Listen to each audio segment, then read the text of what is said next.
Pangayu ku ambil, jukung ku ulur, syarat dagangan,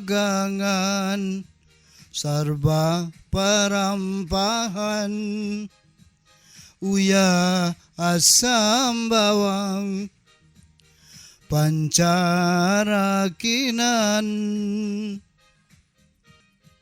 Banyu pasang dalam, jukung di rantauan, ada galapung, gasan lempeng pisang, ada gula pasir, jua gula abang. Sampai di ujung panti kada terasa sudah tengah hari. Lawas di palalaan manukar minyak di kampung Parodan. Ada hajar rajaki, harap-harapan dikadarakan Tuhan. Assalamualaikum warahmatullahi wabarakatuh. Waalaikumsalam warahmatullahi wabarakatuh. Selamat malam kawan-kawan pegiat budaya. Malam ini kita ada acara spesial. Acara apa gerangan? Kita akan membicarakan satu tokoh budaya Kalimantan Selatan. Dalam hal ini spesifik tokoh di bidang musik, khususnya lagu-lagu daerah Kalimantan Selatan atau yang kita kenal lagu Banjar gitu. Nama acara kita malam ini adalah Malam Mengenang Karya Lagu Haji Anang Ardiansah. Kita sudah kedatangan 3 narasumber, para tokoh yang sangat kompeten untuk membicarakan soal karya-karya Anang Ardiansah. Yang pertama ada Bapak Muklis Maman atau yang populer dipanggil Culak Larau, pamong budaya di Taman Budaya Kalsel. Nanti beliau akan membahas, kalau tidak salah spesifik soal lirik begitu ya. Lirik apa nanti akan saya bocorkan. Yang kedua kita kehadiran juga Bapak Enos Karli yang kita sudah kenal bersama. Beliau aktif sekali di bidang penciptaan ya, banyak karya-karyanya, pencipta lagu dan penampil musik juga. Saya kira juga sangat menarik nanti membicarakan dari sisi sejarah, karena beliau juga punya pengalaman pribadi dengan almarhum Pak Anang. Dan terakhir akademisi kita dari Universitas Lambung Mangkurat, seorang antropolog, Nasrullah. Nanti bagaimana perspektif antropologi ketika membahas karya Pak Anang. Konten kita tidak begitu panjang, tapi juga tidak terlalu singkat. Kita punya waktu 30 menit, jadi saya akan bagi 10 menit untuk masing-masing narasumber. Oke.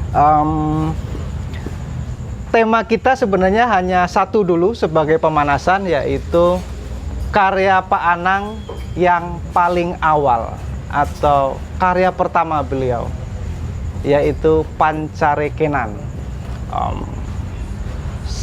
Menurut saya Pancarekenan belum begitu dikenal. Nah, justru malam hari ini kita akan membahasnya secara lebih dalam.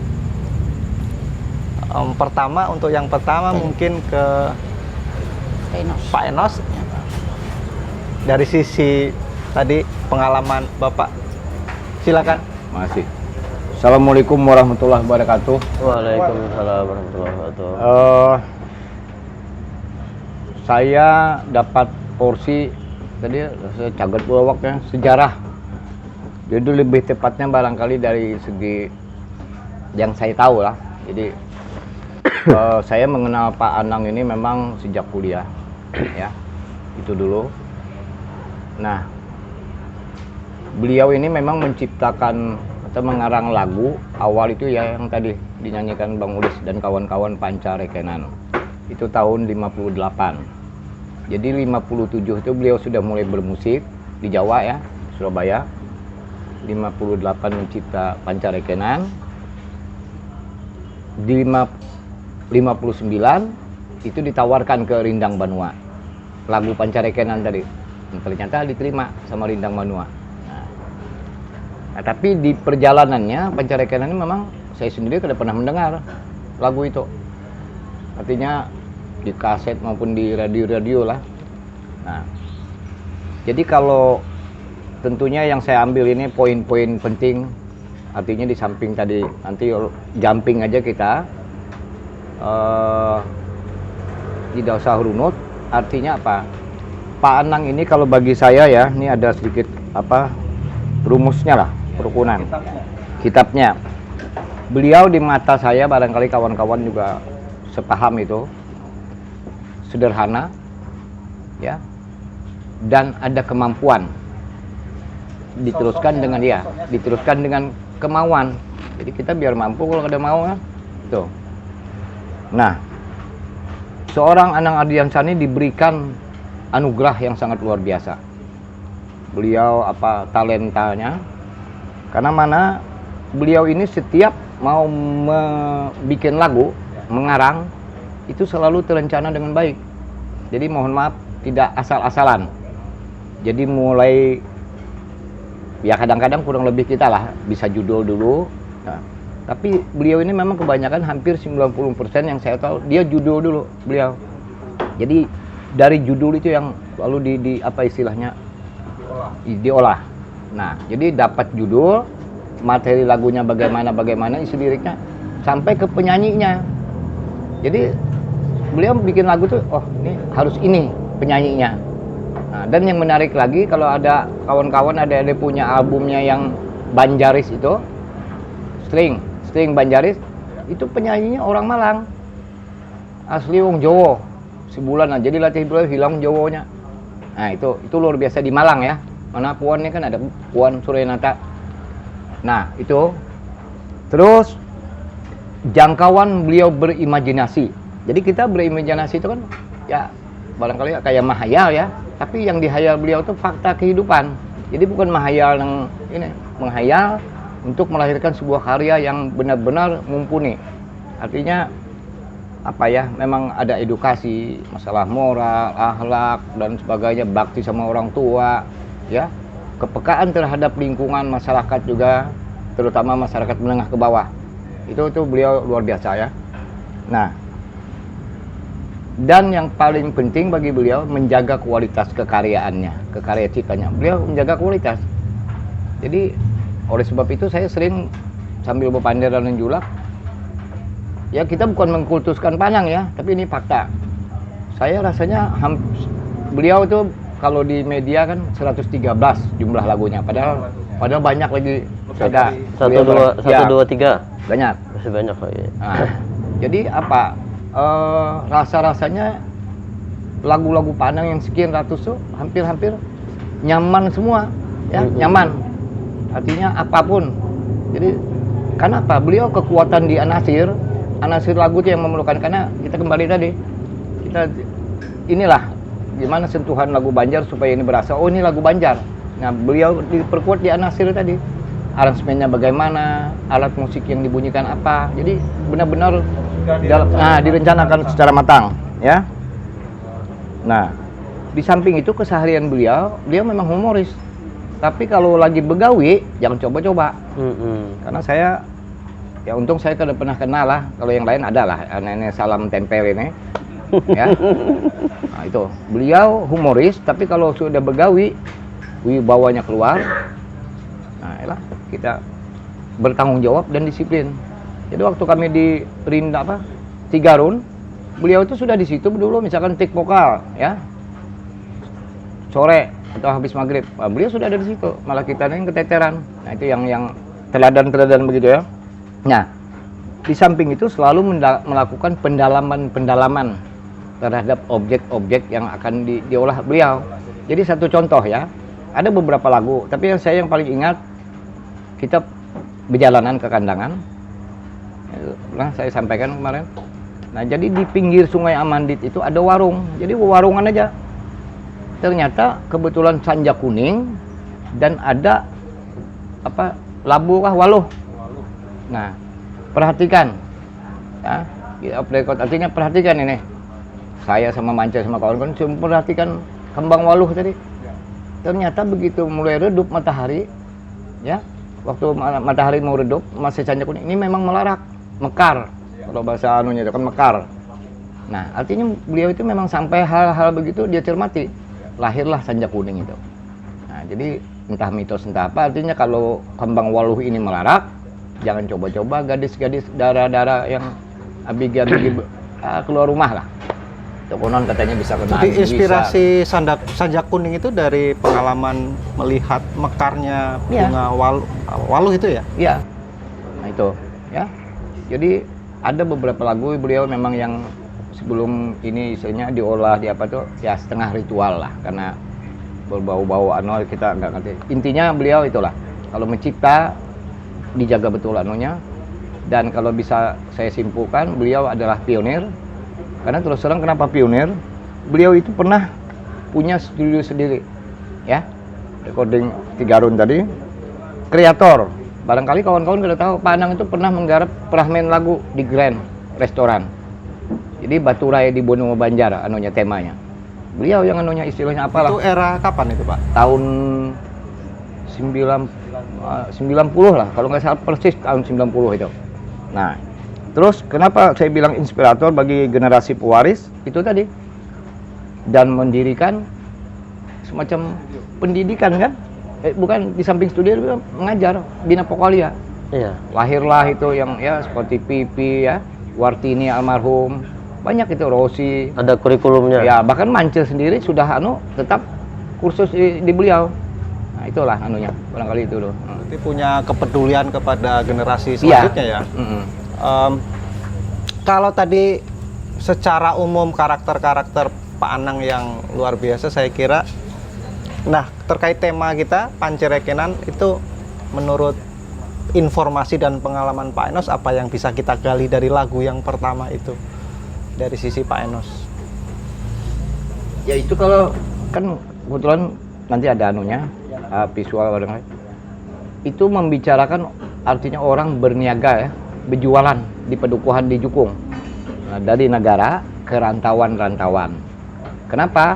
Ya itulah, karena salah satu kultur budaya kearifan lokal orang Banjar kan, mobilisasi untuk transportasi ini kan lebih kemarin dulunya kan di Banyu lah, di sungai. Nah, jadi hal-hal begitu beliau perhatikan, dan ini memang sangat luar biasa. Makanya saya bilang Pak Anang ini diberikan anugerah yang sangat luar biasa, sampai orang istilahnya, bayangkan kalau lagu Curiak itu kan kalau kita sepintas kayak lagu apalah jenaka, tapi itu peradaban manusia situ sebenarnya. Kalau kita cermati, artinya kalau zaman dulu selawar celana kan bertali, ada penyakit tumbal kurung, ada sengkadi dan macam-macam. Nah, sekarang nggak ada lagi itu isi lagu begitu. Ya, yang saya garis bawahi tadi, beberapa atau mungkin sebagian besar karya lagu Pak Anang itu berdasarkan pengalaman lingkungan beliau ya, terkait kebudayaan. Nah, itu nanti mungkin bisa dilanjutkan lebih dalam dari Pak Nasrullah. Tapi sebelum ke Pak Nasrullah, mungkin ke Julak dulu. Dari sisi lirik atau ya lirik mungkin ya, syair atau gitu. Apa yang bisa kita dalami? Silakan. Oke, assalamualaikum warahmatullahi wabarakatuh. Waalaikumsalam. Sebelum ke diskusi ini membuka perukunan juga. Perukunan juga. Iya, aku sempat meorat-oret dalam sebuah diagram. Kita kenal, orang kita menyebut lirik itu dengan buku nyanyi. Buku nyanyi. Ya. Lalu menurut saya dalam buku nyanyi itu ada lagi biji-biji nyanyian. Nah, itu yang saya buat diagram sehingga terlihat bahwa dari bait-bait yang beliau susun, saya ada mencatat beberapa catatan yang mungkin,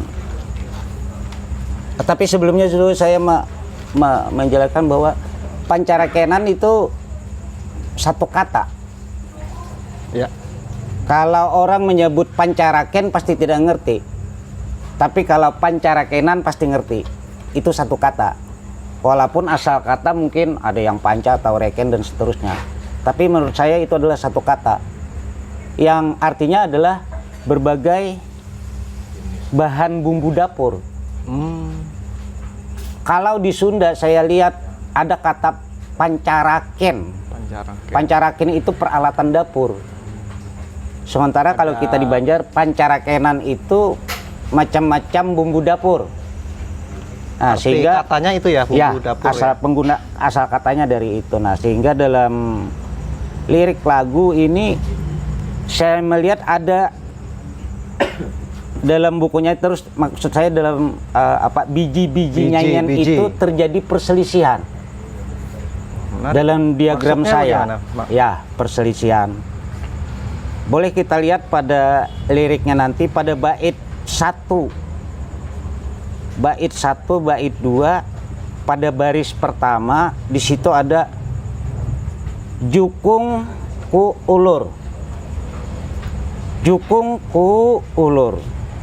Pada bait kedua itu ada jukung di rantauan. Kalau kita buat diagramnya ini yang satu kah yang salah atau yang kedua? Tidak sesuai di dalam diagram. Tidak nyambung. Ku ulur di rantauan.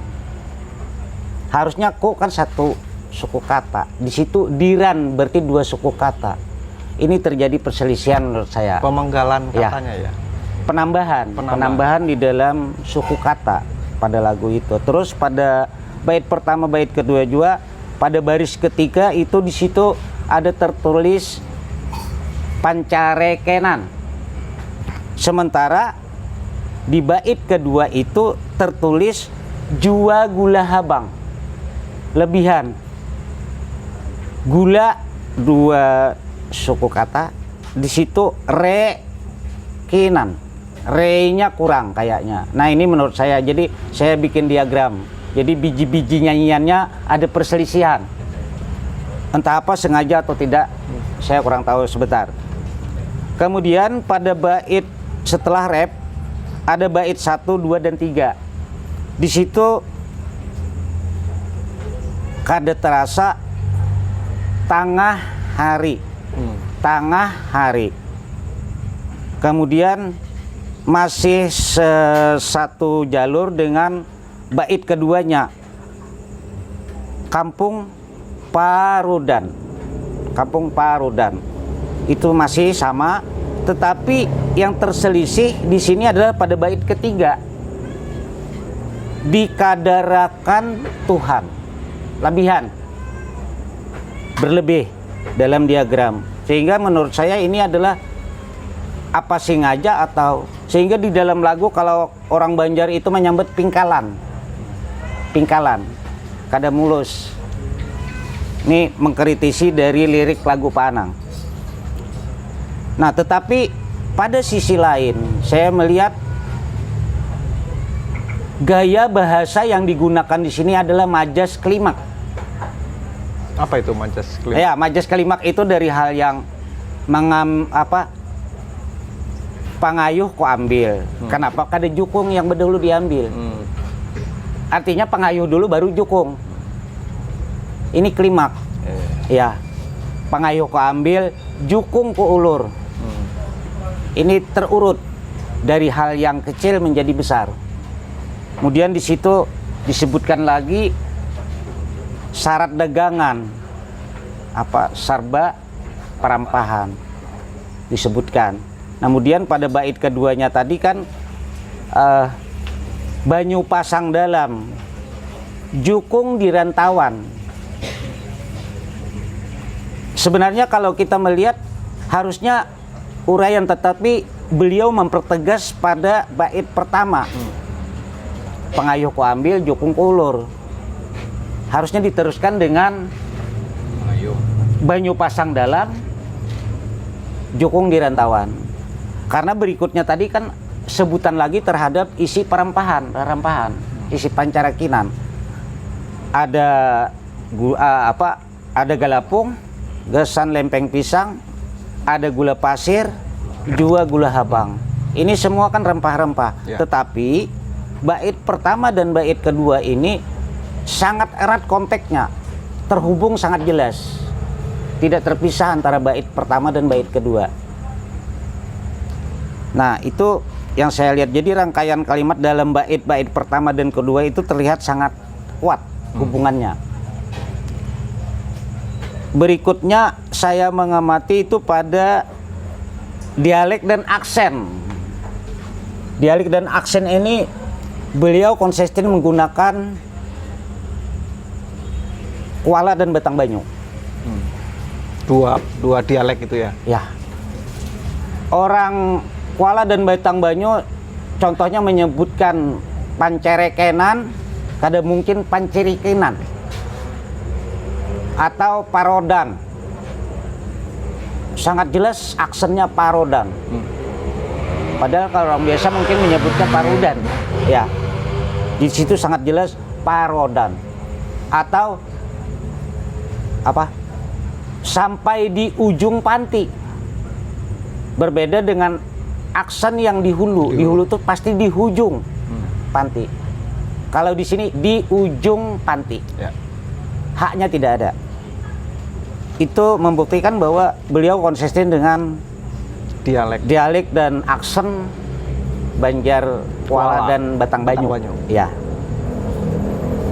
Pada berikut keseluruhan buku nyanyi, saya melihat beliau total dan konsekuen terhadap alur mengungkapkan.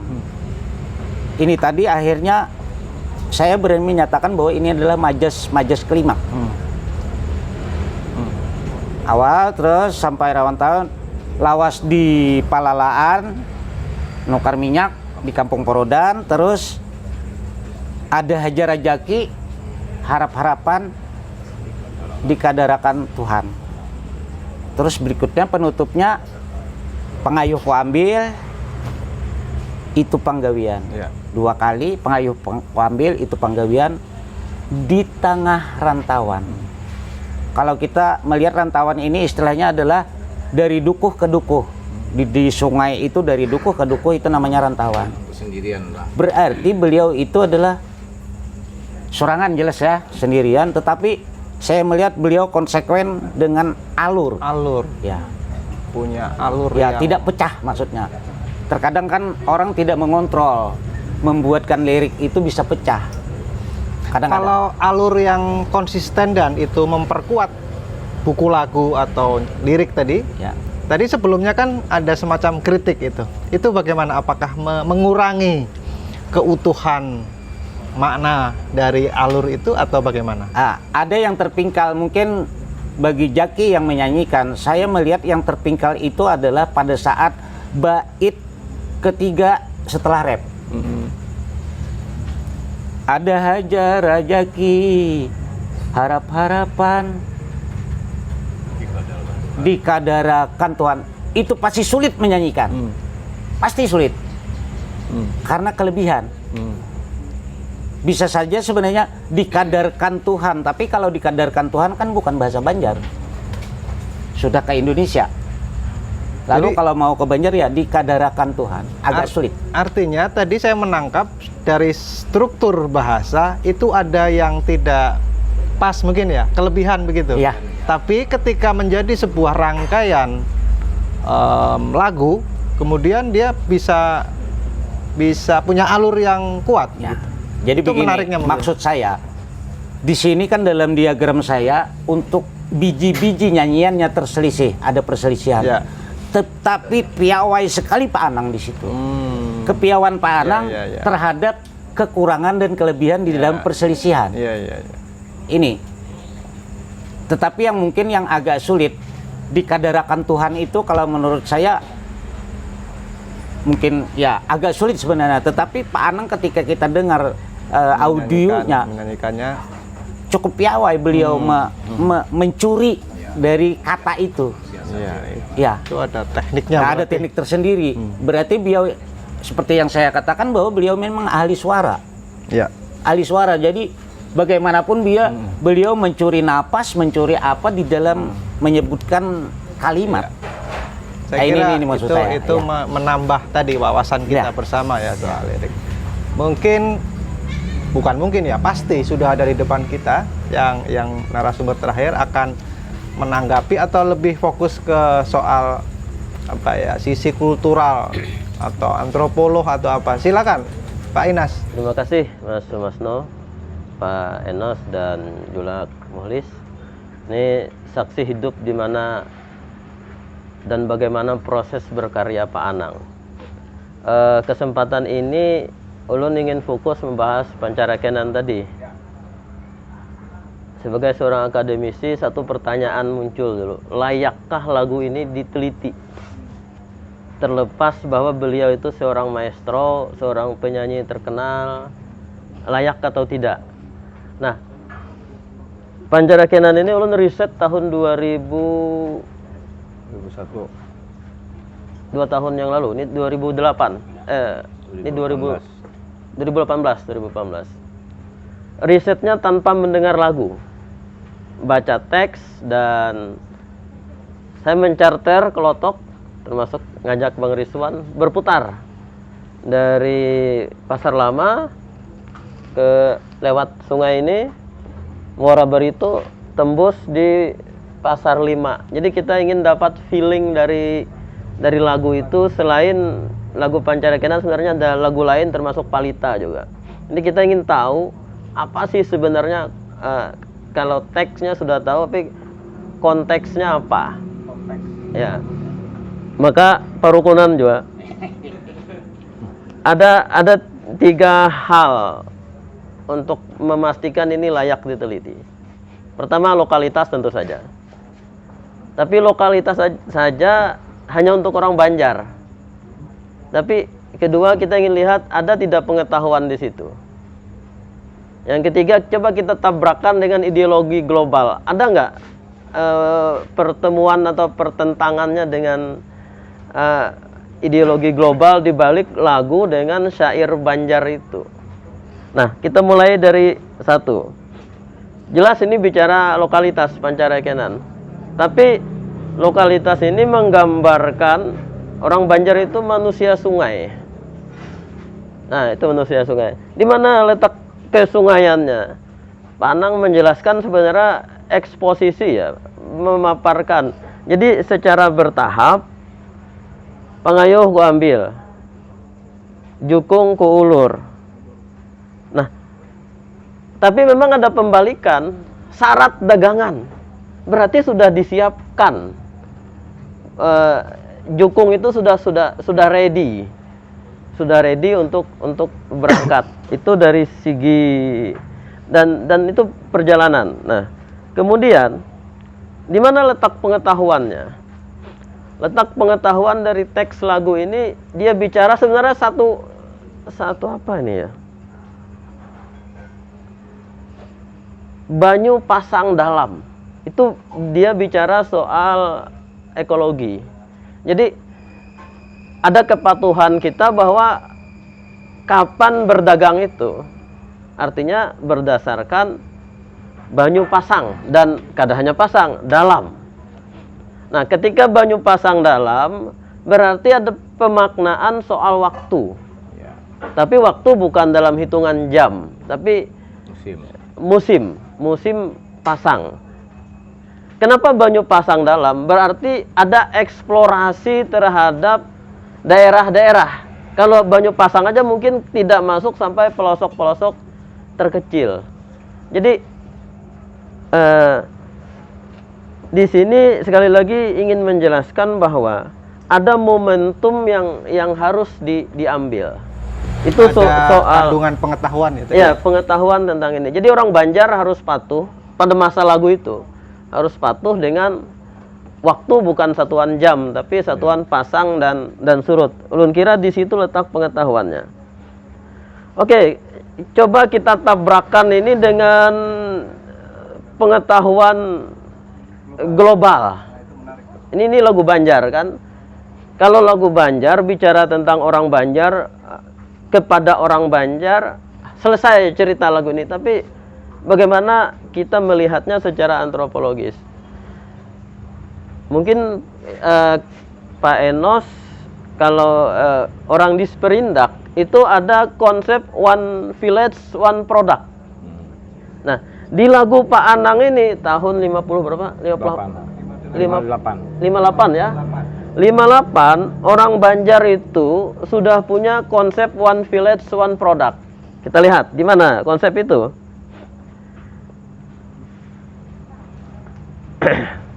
Lawas di Pelalaan. Ini ulun betakun lawan julak juga tahun 2018 di Taman Budaya. Berarti ada kampung khusus Pelalaan. Ya.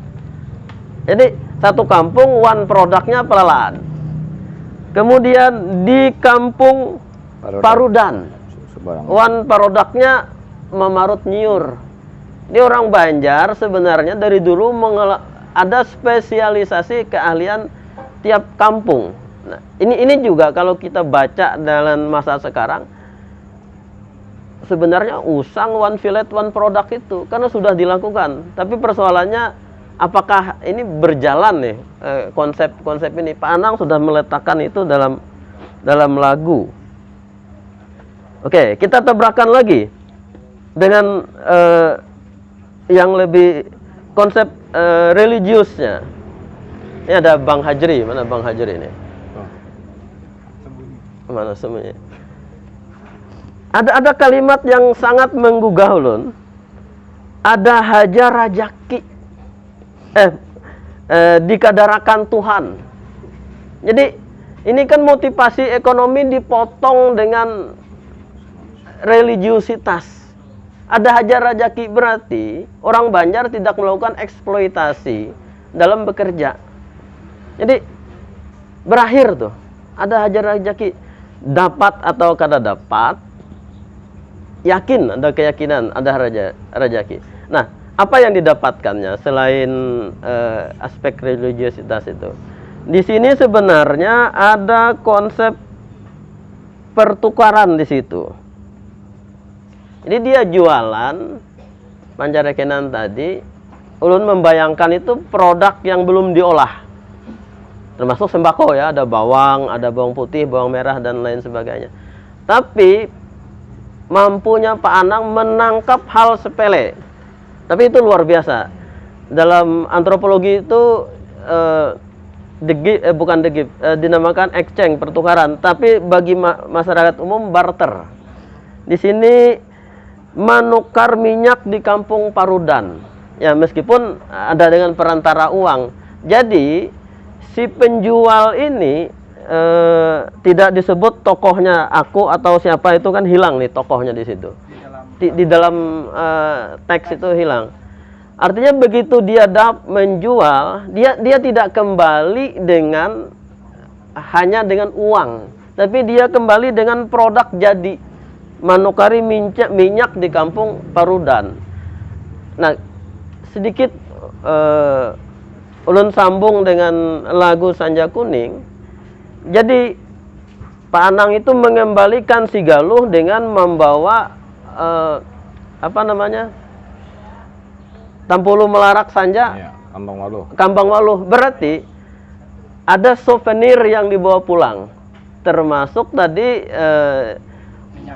membawa minyak lala. Jadi orang berangkat bekerja pancarekenan tidak hanya kembali dengan uang, tapi kembali dengan materi, benda. Karena barangkali benda itu juga lebih bermakna dari uang. Terakhir, lagu ini ingin mengatakan bahwa orang Banjar itu kada penguler. Karena bayangkan, ya kalau orang melihat dalam itu, maka berarti sebenarnya pasang itu bisa jam 9, jam 10. Nah jangan melihat jam 8, jam 9-nya itu malas. Tidak, karena dia menunggu momentum. Dan jauh itu sampai ujung panti itu jauh benar Bakayo. Ini lagu sangat menunjukkan bahwa peradaban orang Banjar itu sebagai manusia sungai itu satu. Yang kedua, tidak eksploitasi terhadap dirinya sendiri. Maka ada hajat dikadarakan Tuhan. Ini lagu yang kelihatan tidak religius, ujung-ujungnya religius juga. Itu saya kira. Oke, itu sangat padat ya ternyata, muatan-muatan pengetahuan, moral dan seterusnya. Padat sekali, ada aspek moral di situ.